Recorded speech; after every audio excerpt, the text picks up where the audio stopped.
Hello, welcome back. For this video, we'll be discussing exponential growth. There's a PDF available if you'd like to print it out and follow along. Exponential growth, it's based off the basic function of a times b to the x, but in this case we have to have a b value that's not just greater than 0, but it's got to be greater than 1, otherwise it doesn't grow. So basically, if we take that model and break it down, we can't have a 1, because if we have a 1 for our b value, then it's not actually exponential, it doesn't actually grow.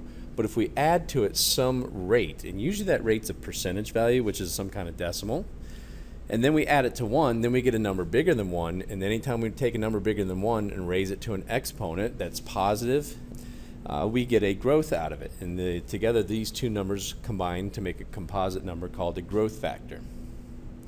The initial amount, which again is our y-intercept, is what we start with. So we could start with 0, but typically in growth, exponential growth problems, our initial amount is something other than 0. Compound interest, that's interest that's earned on both the initial investment and on previously earned interest. Example 1, the owner of a 1953 Hudson Hornet convertible sold the car at an auction.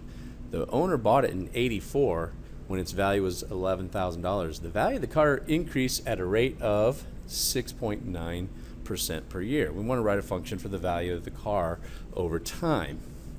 Well, he bought it in 1984 with a value of $11,000. That's his initial starting amount. So our f of t, and we could use an x there, but f of t is going to equal 11,000. That's our a value. And 1 plus, and then the growth rate is 6.9%. Well, as a decimal, that would be 0.069 to the t power. So if I go ahead and simplify that, I end up with f of t equals 11,000 times 1.069 to the t power. So what this growth rate over here is suggesting is it's going to grow at 6.9% over t number of years. So that's part A. The auction took place in 2004. What was the approximate value of the car at the time of the auction? So we go from 1984 to 2004, and that's a t value where t is the number of years, and that is a difference of 20 years. So basically we have a t that is equal to 20 years. So we're going to input 20.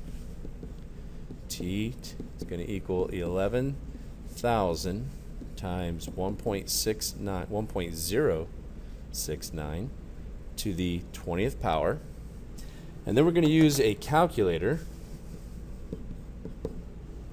to calculate 1.069 to the 20th power. So 11,000 times, okay, so here we got our calculator. This is a scientific calculator. We take our base number of 1.069 and we're going to raise that to the 20th power, and that's going to give us 3.7979. So I'm going to call that 3.8.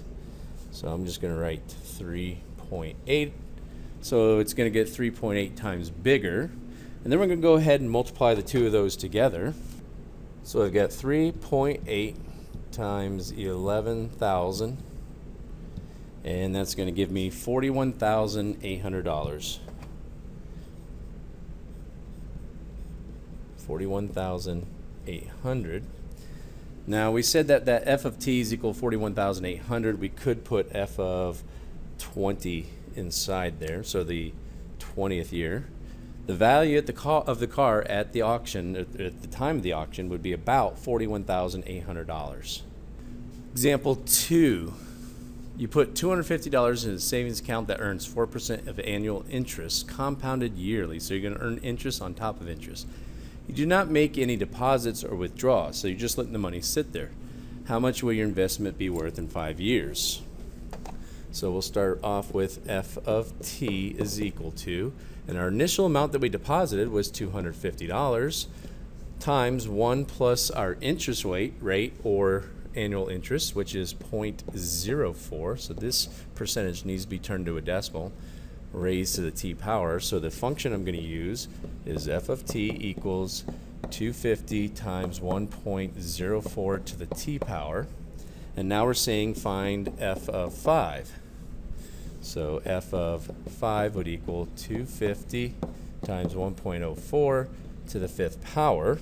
And now we're going to use our calculator to go ahead and take 1.04 and raise it to the 5th power.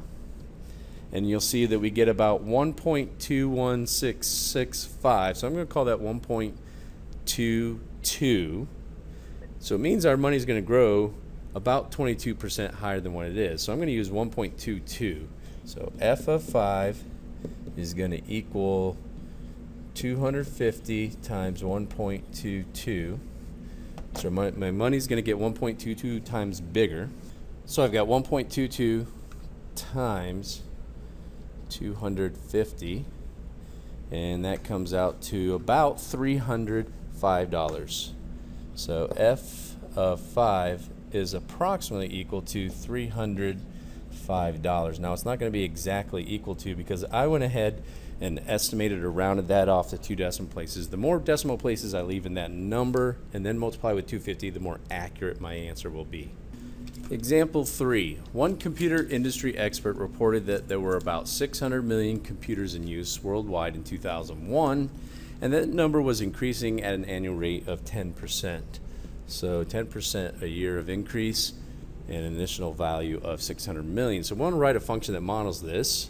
So f of t, and t is going to stand for our time in terms of years because we're talking about annual rate. And that's going to equal 600. Now I'm not going to go ahead and write million in there. I'm just going to leave it at 600 and know that the answer is in millions, times 1 plus our interest rate of 10%, which is 0.1 to the t power. And the final function then would be f of t is equal to 600 times 1.1 to the t power. For part B, use the function to predict the number of computers that will be in use in 2009. So we know what the numbers were in 2001. That was 600 million. That's this part of our function. And 2009 is 8 years later, so we're looking for f of 8. So f of 8 is going to equal 600 times 1.1 to the 8th power. And then we're going to use our calculator to do 1.1 raised to the 8th power, and that's going to give us 2.1435. I'm going to go ahead and carry that out to, I'm just going to leave it at 2.14. So I'll write that as f of 8 equals 600 times 2.14. And then we'll use our calculator to go ahead and multiply those two together. So we'll do 2.14 times 600, and that's going to equal 1,284. So 1,284. Now remember, this number is in millions of computers. So 1,000 million is a billion. So that would actually come out to approximately, so we'll go f of 8 would be approximately 1,284,000,000. So in 2009, the expectation would have been 1.284 billion computers in use.